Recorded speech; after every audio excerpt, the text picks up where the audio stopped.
For the first day of Christmas, the Rose Anvil 12 Days of Christmas gave to me, not 12, 10 indie ones re-released. So check them out, there'll be a link in my description. It's the first day of the 12 Days of Christmas. And the limited edition email list got a little sneak peek, not early access, but they knew this was coming. So if you missed this one, sign up for that email list.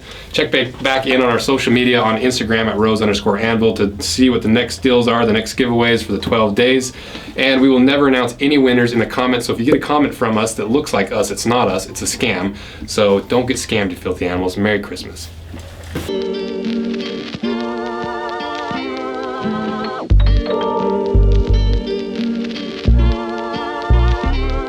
This is about to be the most expensive pair of boots that I own. It's by far, I would say it's even more expensive and definitely more rare than even those $2,000 Viberg, cordovan, Horween Viberg collab boots that we did.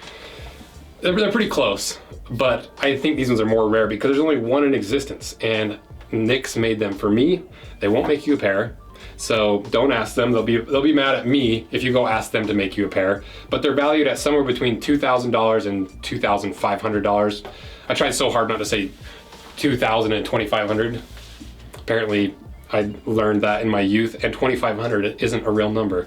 But I'm really excited to open them up, and it's been teased on the Nix USA channel. When I first went up to visit them in the spring on a bear hunt, I dropped down into Spokane, visited White's and Nix, and they told me they're making me this pair of boots, and I've been hyped ever since, and they're finally here. And I think maybe the first thing let's do is just talk about who Nix is, just in case you happen to get here before, or if you got to this video without knowing who Nix is from our main channel. But Nix Handmade Boots was started in 1964 in the Pacific Northwest. They're one of the mythical Pacific Northwest boot brands that they make some of the heaviest duty, the hardest wearing, the longest lasting boots in the entire world. They're really well known for the really high arches and the supportive stacks of leather throughout the entire sole construction. And Nix has been doing it since 1964. And I've worked a lot with Nix over the last couple years. We've done over 10 videos together. Just to give you an idea of the different videos we've done, the very first one was, actually I think Nix might have been the very first company to sponsor a dedicated cut in half video on my channel, because they reached out when I think I had like 50,000 subscribers, and they're like, hey, you should cut apart our Builder Pro. I guarantee you've never seen anything like this before. And so we cut it apart, and that was that first video that did really well. And just because it showed how many layers of leather are inside Nix boots. So that video right now is like 750,000 views. Then we did a follow-up ASMR video for Nix, and where we tore it apart to really show how hard it is to tear apart and just do a layer by layer analysis. That has 4 million views.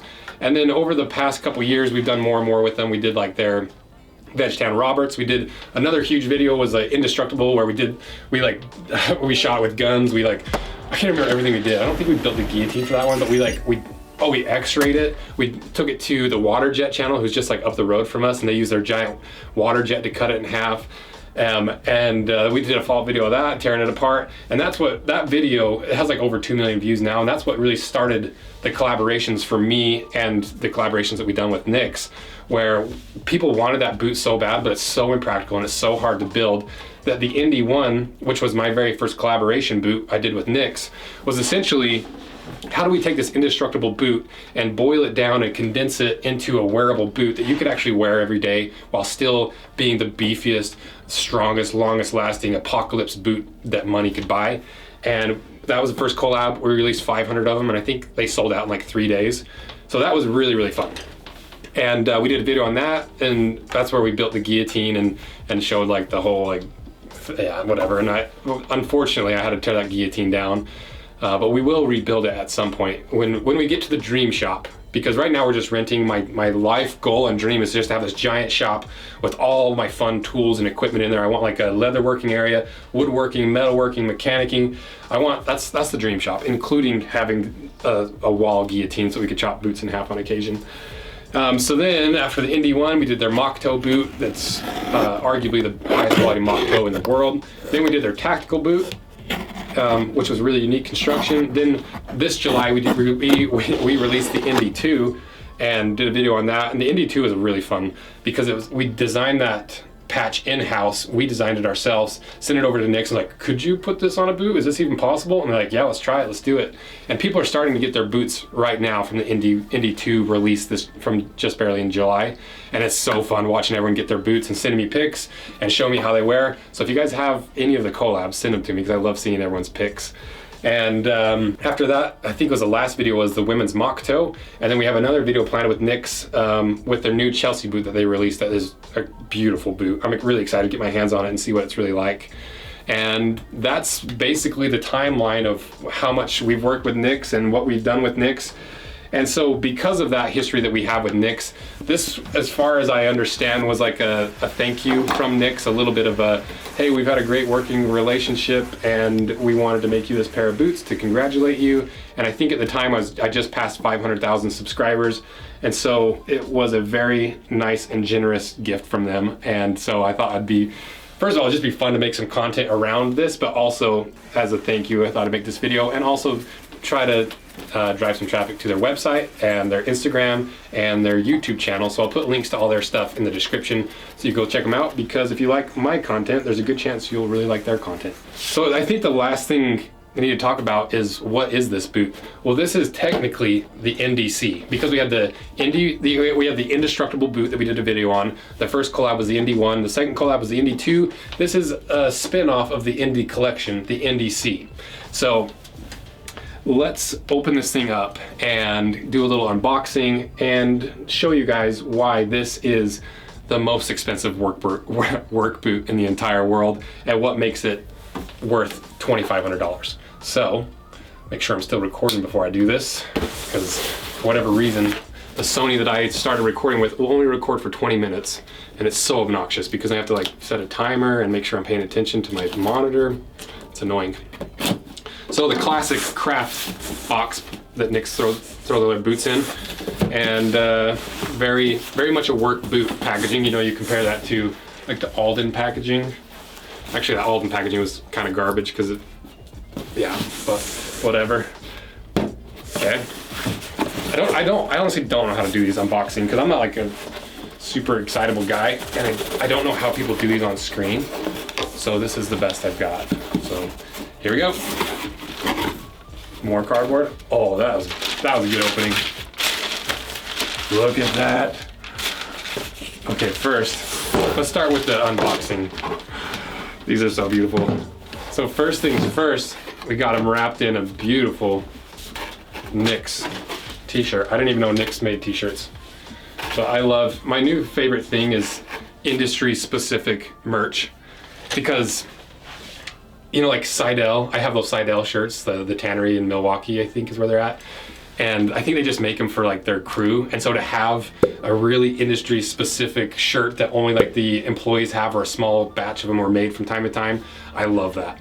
So this is going to the collection. I love some very specific merch. And then other than that, there's not a whole lot in the packaging. There are some, just the laces that are on the boot. And usually they send you with some boot oil, but I'm assuming at this point Nick's is like, you probably have so much of our Nick's boot oil that you don't need it. So now for the boots. Look at that. But so what do we have here? An 8-inch H&W work boot with a Lineman patch on the inside. Look at that.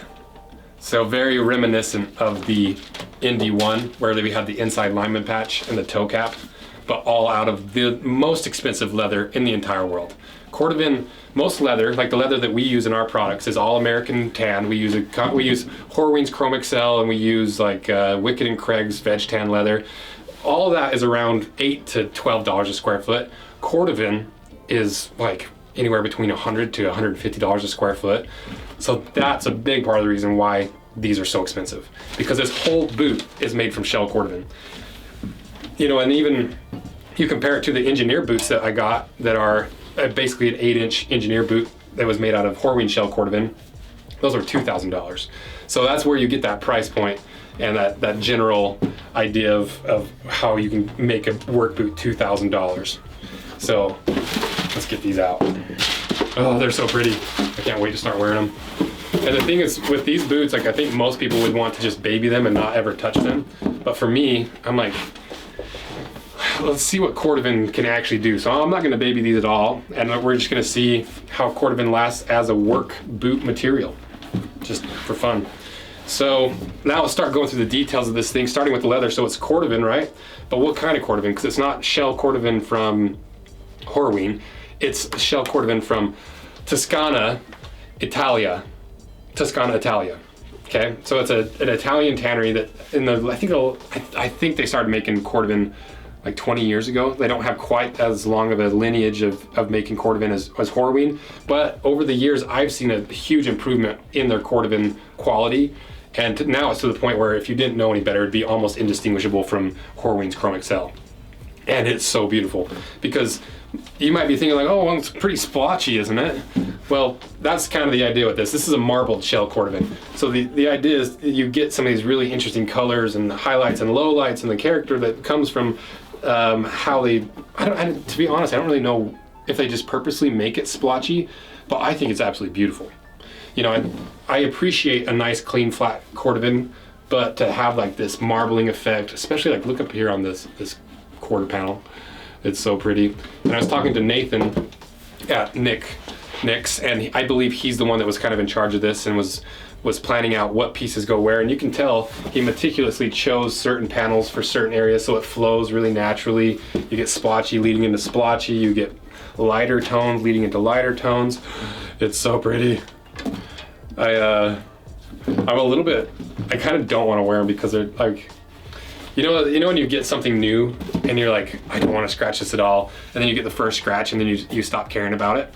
But from that first scratch, from when you first get them to that first scratch is such a anxious time period for me. I hate not having like something wrong with them, because I just feel like I should baby them until I can't.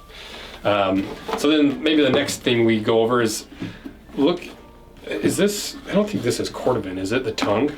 So usually Nick's uses a tongue material that isn't usually their main leather material. It's a little lower quality, I would say, than their upper leather. And this looks like it's a veg tan or a chrome tanned leather that's not cordovan, but it does match really nicely. And they included little cordovan kilties, which is a nice touch. Then obviously the lineman patch, for those of you who don't know, a lineman patch is there. It was designed for actual linemen who climb telephone poles, electrical poles to fix insulators, transformers, whatever. So they'd have spikes on their boot that they would like fasten around their leg, and it would ride to the inside, the little spike would. And so this extra patch was an extra layer of protection for from climbing the poles and the spikes and everything like that. And so I really like the idea of making a super durable boot, and so that's how we ended up putting them so much on the Indy 1 and the Indy 2s, just add a little extra layer of protection. And so will I be climbing poles in this? No, not electrical poles, but still looks cool. And now let's start going through some of the inside components. So fortunately, this boot is unlined because I love the natural side of cordovan. It's really beautiful. It absorbs your natural sweat and oils and dirt, and so it gets a really beautiful sheen on the inside over time. Then if you look on the inside, it still has their like half sock liner, and it feels like the insole's a thick slab of veg tan. And it looks like the lining material is the same lining material. It's their split leather lining that they put in the rest of their boots. As for the midsole, it's got the typical really thick veg tan midsole that Nick's is known for. This one has a really thick midsole. Like the rubber midsole is really big and tall. I'm not sure why they chose the thicker one. Maybe they do it on all their boots. I don't have any in here, but I feel like that's an extra thick layer of rubber midsole. I don't really mind it though. Gives it a little bit more of a beefy look. One thing I did notice, they don't have a pull tab on the back. I think that's a nice touch, because where it's a slightly more refined boot, sometimes it's nice not to have a little pull tab on there to give it a little more slim silhouette, I guess would be the idea. I don't really care personally, actually, now that I'm thinking about it, but I think that was the desired effect. Then we go to the outsole, so you can see that this is the V100 outsole that Nick's puts on the majority of their work boots. It has a classic screws, screwing the outsole on, giving it a little extra durability, because they've slowly moved away from doing the outsole stitching on the outside and that internal Blake stitch. And so those screws are there to help, just because just leather and rubber shrink and expand at different rates. And so if you're getting them wet a lot, or you're wearing them in different temperatures, sometimes that can lead to splitting. So those screws help just keep the 2, 3, or 4 layers together. Oh, and this is built on their H&W last. So this is their lowest arch and lowest heel last. And it still has way more arch support than like any other boot. So it's my preferred last with Nicks. I personally don't like the really high heel, because I'm already 6'4", and so when I put these on, it puts me 6'5", 6'6", and so with a really high heel, it puts me too tall, and I just like a lower heel personally myself.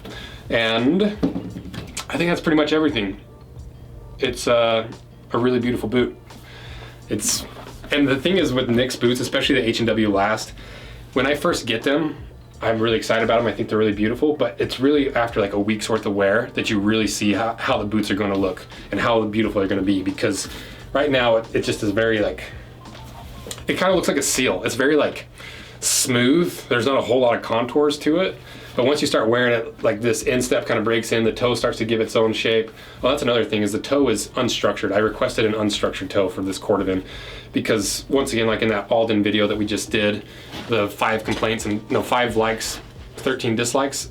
One of the dislikes was that it wasn't even with Alden, so it's not an Alden fault, but cordovan with toe stiffeners, sometimes where that toe stiffener stops, you get a hard crease, and it just kind of negates the positive benefits of cordovan, because cordovan doesn't wrinkle like a classical leather does, where you get those little teeny like high spots and low spots and it wrinkles up. Cordovan more just rolls, and you can revive it a lot easier. You can like smooth out the wrinkles and the rolls, and having a toe stiffener kind of ruins that. So I'll put some B-roll over top of that so you can see what I was talking about. So I requested the soft toe, and I think it's going to be a really beautiful boot. And I like the fact that they went a little light on the edge dressing to match the upper. I thought that was a nice little subtle touch as well. So I think the next thing we need to do is try these bad billies on. This is always a hard part, because I don't know where to do this or how to do this. I think let's do the right boot. Oh, I need like a platform that I can stand on, because that's so tall. Let's get sketchy. I'm gonna balance one foot on this swivel chair and snap these on with the other. Got my Free Note denim on. They smell. I didn't realize that black denim smells like sulfur, but I like washed these a few times. Like, man, they still stink, and they still stink today, because I can smell them right now. Dude, that's the other thing with these. Like before I even opened the box, I could smell the cordovan coming out of the box when it got delivered today. Okay, let's try this on and try not to fall and kill my other leg. There we go. That's the sound you want. Oh yeah, fits like a glove. Almost like I've had several pairs of Nicks H&W last boots. And we'll put some nice B-roll throughout this whole video of me walking around in them in a few different pants and different outfits, like a true boot guy. Ooh, this cordovan is a lot stiffer than I expected. Oh yeah. Oh, those look so good. Holy cow. I was a little bit worried about the color being so light, but I actually really like it. Oh yeah. Let me give it a little pivot. Let me scoot the chair. Look at that. Oh. Beautiful. Tell me you don't want a pair of these. Oh, they're so cool. I'm so excited to get these broken in. Yeah, the H&W last is just a very generous and wide and comfortable last.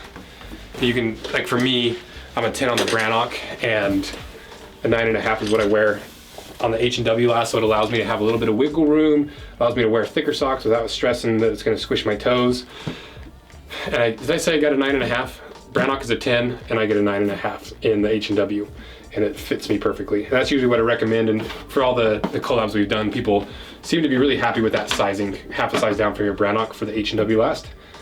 So, I think that's pretty much everything. I think that's the extent of this video, but I might, if you like this video and you want me to do a follow-up like I did with the Aldens, because initially on this channel, the Rose Anvil 2 channel, we did the unboxing, initial impressions, how do they fit, that whole thing as a single video.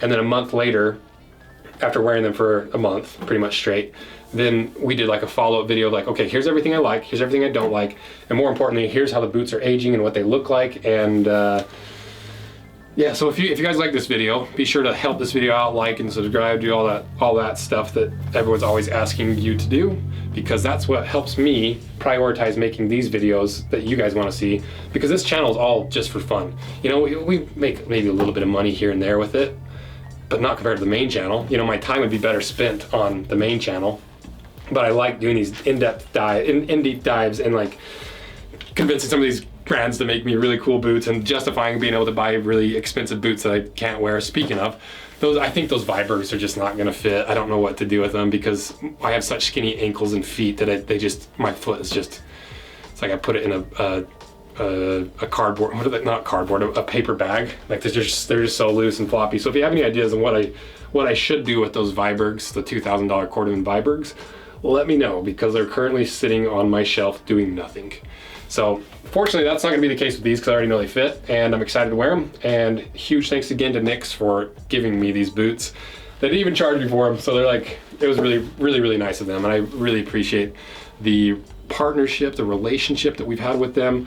You know, it's been really fun to work with Nix over the years. They're very willing to just let me push the envelope as far as I can, which is really fun. Thank you guys for watching this video, and I don't think this was a 45-minute this time, so let me know if you like the really long ones or the short ones, somewhere in between, because your guys' feedback almost just cut my arm on this. That's the only time people are always like, don't cut towards yourself, you're gonna jab yourself in the neck. I'm like, I've cut apart, I don't know, 500, 300 boots and shoes by now, and I've never cut myself. I've never even gotten close, but the one time I have cut myself was I left my knife open, sitting on the table, and I was ripping something apart, and as I ripped, my arm went into the knife, and I can't remember if it was my arm or my hand, and that's the only time I've ever cut myself on camera. So I guess you didn't really need to know that, but thanks for watching this whole video, and thank you guys for supporting my channel that allows me to get these awesome gifts from some of these brands, so I appreciate it. See ya.